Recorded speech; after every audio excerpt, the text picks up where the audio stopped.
सतोगुण से ही भगवान की भक्ति होती है और सतोगुण वस्तुओं का सेवन करने से सतोगुण होता है। अधर्म होता है रजोगुण तमोगुण से।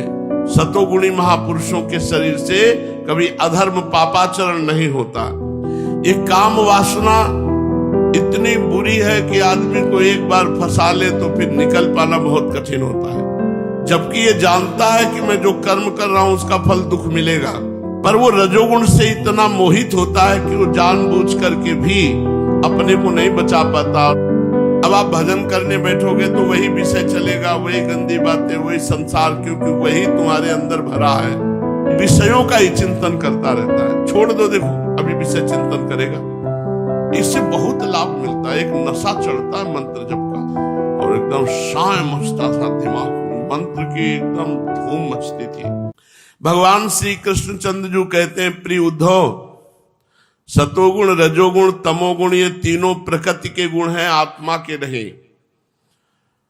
सत्वगुण के द्वारा रज और तम इन दो गुणों पर विजय प्राप्त कर लेनी चाहिए।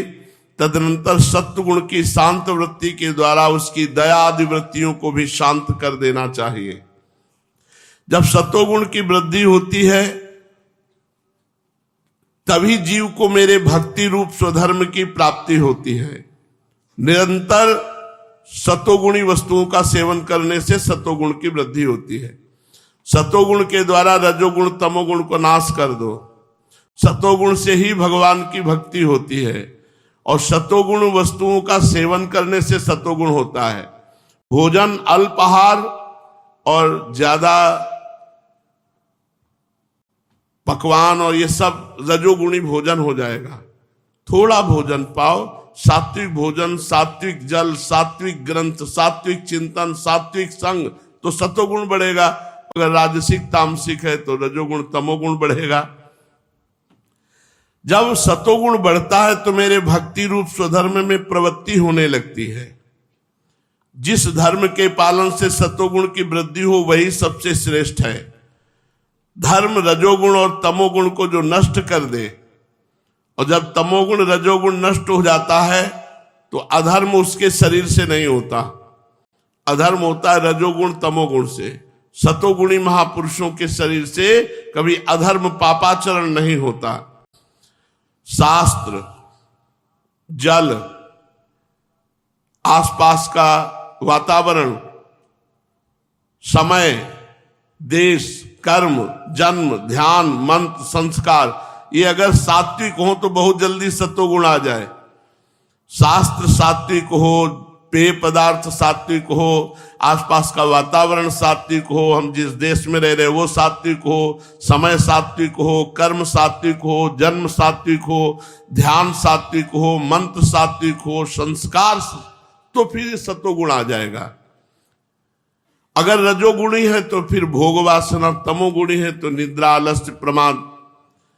इनमें से शास्त्रज्ञ महात्मा जिनकी प्रशंसा करते हैं वे सात्विक है और महात्मा जन जिनको रोकते हैं वे राजसिक तामसिक है।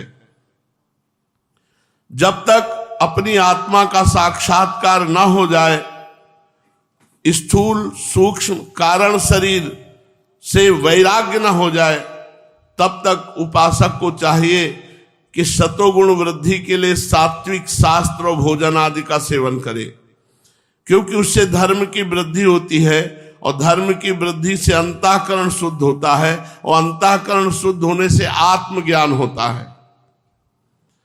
जैसे बांसों की रगड़ से आग पैदा होती है और सारे वन को जलाकर शांत हो जाती है, वैसे ही ये शरीर गुणों के वैषम्य से उत्पन्न हुआ है। विचार द्वारा मंथन करने पर इसमें ज्ञानाग्नि प्रज्वलित होती है और समस्त शरीर के गुणों को भस्म करके स्वयं शांत हो जाती है। उद्धव जी ने कहा, भगवान, प्रायः मनुष्य जितने भी हैं वो इस बात को जानते हैं कि विषय भोग विपत्तियों का घर है, फिर भी वे कुत्ते, गधे और बकरे के समान दुख सहन करके भी उन्हीं विषयों को भोगते रहते हैं। इसका क्या कारण है? भगवान श्री कृष्ण ने कहा, प्रिय उद्धव, ये भोगना इसलिए होता है कि अज्ञानवश अपने को जीव मान लिया, अपने को शरीर मान लिया। इसलिए जीव जब अज्ञानवश अपने स्वरूप को भूलकर हृदय से सूक्ष्म स्थूल आदि शरीरों में अहंकार कर बैठता है, जो कि सर्वथा भ्रम है, तब उसका सत्व प्रधान मन घोर रजोगुण की ओर झुक जाता है, उससे व्याप्त हो जाता है। बस जहां मन में रजोगुण की प्रधानता हुई कि उसमें संकल्प विकल्पों का तांता बंध जाता है, अब वो विषयों का चिंतन करने लगता है और अपनी दुर्बुद्धि के कारण काम के फंदे में फंस जाता है, जिससे फिर छुटकारा होना बहुत कठिन होता है। ये काम वासना इतनी बुरी है कि आदमी को एक बार फंसा ले तो फिर निकल पाना बहुत कठिन होता है। अब वो जो कर्म करता है वो कामना के वशीभूत होकर करता है, इंद्रियों के अधीन हो गया, जबकि ये जानता है कि मैं जो कर्म कर रहा हूं उसका फल दुख मिलेगा, क्योंकि पापाचरण का फल दुख है। पर वो रजोगुण से इतना मोहित होता है कि वो जानबूझ करके भी अपने को नहीं बचा पाता और काम क्रीड़ा में काम की वेदना से युक्त होकर वो पापाचरण करता है।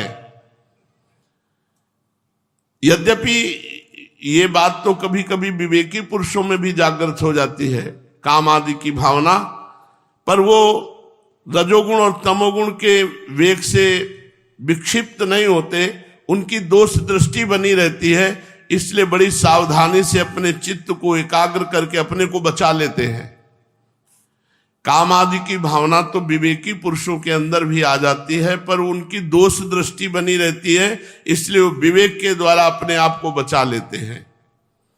साधक को चाहिए कि आसन पर बैठने का अभ्यास जरूर करे, बहुत जरूरी है आसनों पर बैठना। इससे इंद्रिय और मन निग्रह में बड़ी सहायता मिलती है। जिनका शरीर स्वस्थ है, जवान है, आसन में बैठना सीखो, मेरुदंड सीधी, जवान हो, ब्रह्मचारी हो, साधक हो, बिल्कुल सीधे। सुखासन में बैठो तो सीधे, पद्मासन और सिद्धासन में तो सीधे ही बैठा जाता है। भगवान आदेश कर रहे हैं कि काम विजय प्राप्त करने के लिए साधक को आसन पर बैठना चाहिए। कुछ घंटों का तो नियम ले लेना चाहिए कि आसन पर व्यतीत करेंगे, नाम जप मंत्र जप करते हुए, चाहे पद्मासन लगाओ, चाहे सिद्धासन लगाओ, चाहे सुखासन, और प्राणवायु पर विजय प्राप्त करें। अल्पाहार और प्राण संयम, 2-3 प्राणायाम तो बताए ही थे, बाह्य कुंभक, आंतरिक कुंभक, रेचक पूरक कुंभक। साधक को चाहिए कि आसन पर बैठना सीधी मेरुदंड से और वायु को जीते, प्राणवायु, इससे बहुत लाभ मिलता है। एक नशा चढ़ता है मंत्र जप का। 90 प्राणायाम करते थे, 90 पसीना पसीना ऐसी सर्दी में हो जाते थे और एकदम शाय मचता था दिमाग में, मंत्र की एकदम धूम मचती थी। उसे करना चाहिए 10, 15, 20 मिनट प्राणायाम। हम तो ललचाते हैं, बैठने को ही नहीं मिलता, किडनी के कारण बहुत देर नहीं बैठ सकते। 10 मिनट बैठो, फिर थोड़ा टहलो, फिर बैठो, फिर लेटो, ऐसे। तुम्हारा सौभाग्य कि तुम 2 घंटे 3 घंटे एक आसन पर बैठ सकते हो, अपनी प्राणवायु का संशोधन कर सकते हो। बड़ी सावधानी से आसन में बैठकर प्राणवायु पर विजय प्राप्त करके अपना मन धीरे धीरे मुझ में लगावे। बहुत ध्यान से सुनो। यदि असफलता दिखाई दे तो अभ्यास न छोड़े। असफलता देखकर तनिक ऊबे नहीं, बल्कि और उत्साह के साथ अभ्यास बढ़ावे।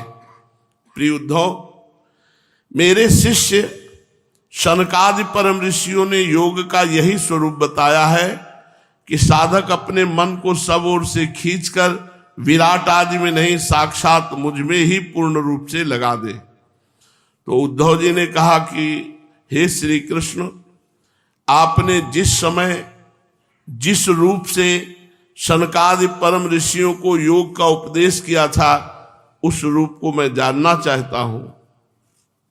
भगवान श्री कृष्ण ने कहा, प्रिय उद्धव, सनक सनंदन सनातन सनत कुमार, ये परम ऋषि ब्रह्मा जी के मन से प्रकट हुए हैं, मानस पुत्र हैं सनक सनंदन सनातन सनत कुमार। उन्होंने एक बार अपने पिता ब्रह्मा जी से पूछा, योग की सूक्ष्म और अंतिम सीमा क्या है? योग की सूक्ष्मतम अंतिम सीमा क्या है? सनकादि परम ऋषियों के पूछने में ब्रह्मा जी शांत बैठे रहे। फिर सनकादि ने कहा, प्रभु चित्त गुणों में विषयों में ही लगा रहता है। बहुत सुंदर बात है, पर अध्यात्म की है। हमारा चित्त सदैव माया के गुणों से प्रभावित है, सत्वगुण रजोगुण तमोगुण से, और ये विषयों का ही चिंतन करता रहता है। छोड़ दो, देखो अभी विषय चिंतन करेगा। ये तीनों गुण और विषय चिंतन चित्त की एक एक वृत्ति में समा गए हैं। चित्त और गुण आपस में मिले जुले ही रहते हैं। ऐसी स्थिति में जो पुरुष इस संसार सागर से पार होकर मुक्ति पद प्राप्त करना चाहता है, वो चित्त को विषयों से कैसे अलग करे? भगवान श्री कृष्ण ने कहा, प्रिय उद्धव, यद्यपि ब्रह्मा जी सब देवताओं के शिरोमणि हैं, स्वयंभू हैं और प्राणियों के जन्मदाता हैं, फिर भी सनकादि परम ऋषियों के इस प्रकार पूछने पर वो बहुत ध्यान करते रहे, लेकिन लक्ष्य नहीं जान पाए कि योग का सूक्ष्म और अंतिम स्वरूप क्या है। चित्त विषय में घुसे रहते हैं, विषय ऐसा लगता है कि हटेंगे ही नहीं। तो कोई उपाय है कि चित्त को विषयों से हटाया जा सके? दो प्रश्न हैं। योग की सूक्ष्मतम और अंतिम अवस्था क्या है? और विषय चित्त में ऐसे घुसे हैं कि एक एक वृत्ति विषय में ही है, तो कैसे चित्त को निर्विषय करे? ब्रह्मा जी ने बड़ा ध्यान किया, लेकिन वो प्रश्न ही नहीं समझ पाए। उत्तर की तो बात जाने दो, प्रश्न ही नहीं समझ पाए। क्यों? क्योंकि उनकी बुद्धि संसार में प्रवृत्त थी, कर्म प्रवृत्त थी। कर्म प्रवृत्त होने के कारण वो प्रश्न ही नहीं समझ पाए। जब ब्रह्मा जी प्रश्न का भाव नहीं समझे, उत्तर नहीं दिए, तब ब्रह्मा जी ने भगवान का चिंतन किया। भगवान का चिंतन किया कि हे भगवान, मेरे इन पुत्रों को प्रश्न का उत्तर आप दीजिए। तो उसी समय सभा में देखा एक हंस प्रकट हुआ। श्री भगवान ही थे। हंस का रूप धारण करके सामने प्रकट हुए। मुझे देखकर सनकादि ब्रह्मा जी को आगे करके मुझ हंस स्वरूप के पास आए। भगवान श्री कृष्ण उद्धव जी से कह रहे, मेरे चरणों की वंदना की।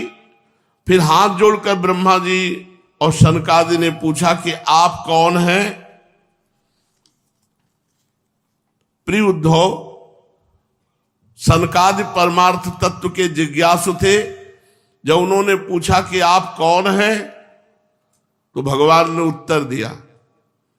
भगवान ने कहा, ब्रह्म ऋषियों, यदि परमार्थ रूप वस्तु नानात्व से रहित है, परमार्थ वस्तु में नानात्व नहीं, एक ब्रह्म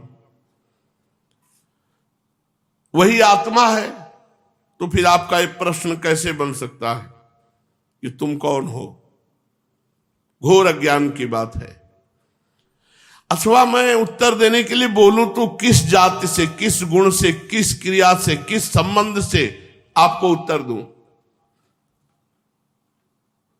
क्योंकि देवता, मनुष्य, पशु, पक्षी आदि सभी शरीर पंचभूतों से बने हैं तो अभिन्न है।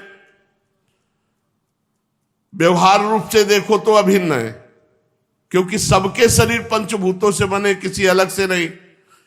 और अध्यात्म रूप से देखो तो अभिन्न, क्योंकि सबके हृदय में आत्मा है। तो आपका प्रश्न कैसे बनता कि आप कौन हैं? इसका मतलब है कि ये आपका प्रश्न केवल वाणी का व्यवहार है।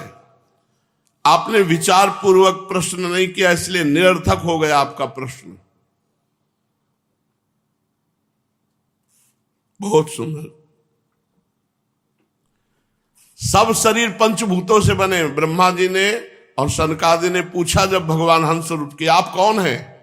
तो उनका पंचभूतों के कारण सब शरीर अभिन्न तो बनता नहीं पूछना, और आत्मा एक है सब रूपों में प्रकाशित हो रही तो पूछना नहीं बनता। आपका व्यर्थ है प्रश्न, ये केवल वाणी का विकार मात्र है। मन से, वाणी से, दृष्टि से, इंद्रियों से जो कुछ ग्रहण किया जाता है, इतना समझ लो सब मैं ही हूं, मुझसे भिन्न और कुछ नहीं है। यह सिद्धांत आप लोग तत्व विचार के द्वारा समझ लीजिए। पुत्रो, दूसरा उत्तर, योग की अंतिम स्थिति क्या है पूछा तो उसका बताया, क्या? मैं ही मैं हूं। सर्वत्र भगवान का दर्शन होना योग की अंतिम स्थिति है। दूसरा उत्तर कि चित्त में विषय घुसे हुए हैं, चित्त विषयाकार हो गया है, ये कैसे परम पवित्र वासुदेवाकार हो? बोले जब चिंतन हम करते हैं विषयों का, तो गाढ़ चिंतन होने से वो सब विषय चिंतन चित्त में अंकित हो जाता है। सत्य बात है। अब आप भजन करने बैठोगे तो वही विषय चलेगा, वही गंदी बातें, वही संसार, क्योंकि वही तुम्हारे अंदर भरा है।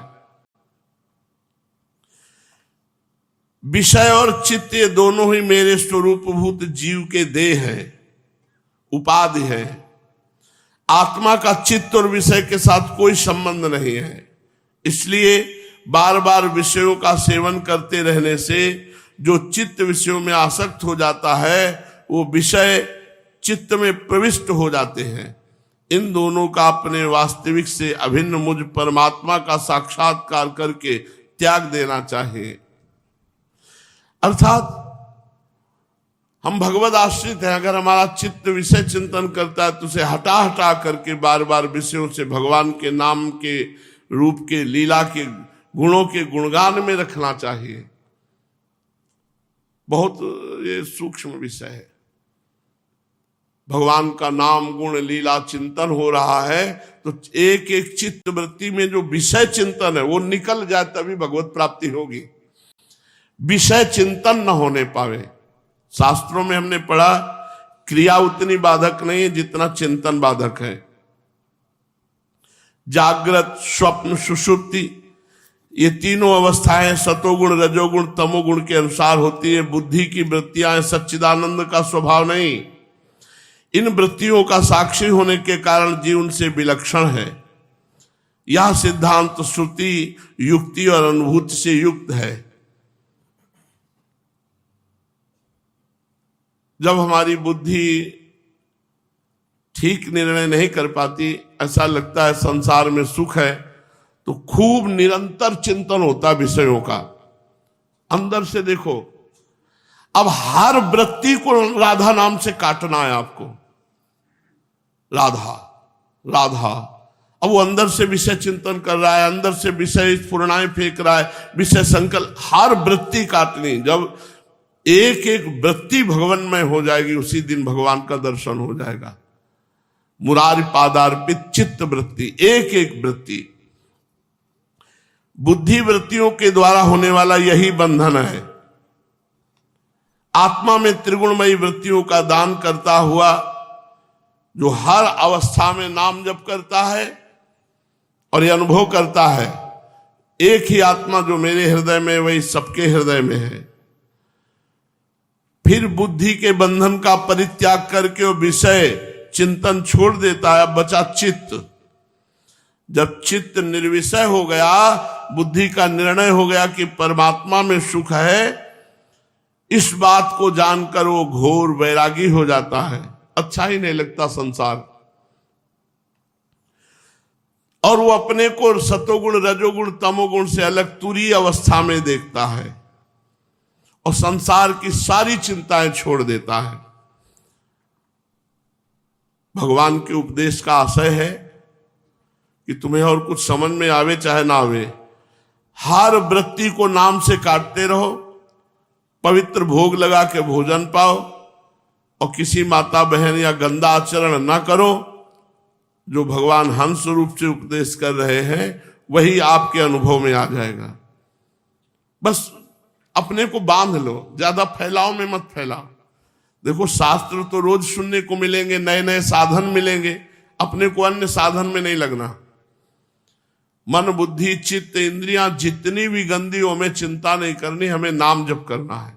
हर नाम एक एक क्षण आपकी चित्त वृत्ति को पवित्र कर रहा है। अगर हम भगवद आश्रित होकर निरंतर नाम जप करें और भगवान की लीला कथा सुने, लीला कथा गाएं और जो भी सामने आए उसे भगवान का जन मानकर प्रणाम करें, तो बहुत जल्दी हमारा हृदय निर्विकार हो जाएगा।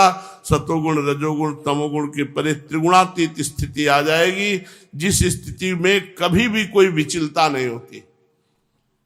त्रिगुणातीत स्थिति में कभी कोई विचलता नहीं होती, कभी कोई विषय चिंतन ही नहीं होता। देखो गोपीजन त्रिगुणातीत हैं, तो वो कहना चाहती दही ले ले, दही मुंह से निकल रहा है, कोई माधव ले ले, कोई गोविंद ले ले, कोई दामोदर ले ले। इसलिए खूब नाम जप कीजिए, त्रिगुण माया के पराभव से बचिए, कोई भी खान पान गंदा ना कीजिए जिससे आपके हृदय में रजोगुण तमोगुण ना आवे, सतोगुण बढ़ता रहे। सतोगुण से भगवान की आराधना होती, तत्व ज्ञान भी हो जाता है। सतोगुण ही हमें सेवन करना चाहिए, खान पान व्यवहार में भी। शेष चर्चा की। श्री राधा वल्लभ लाल।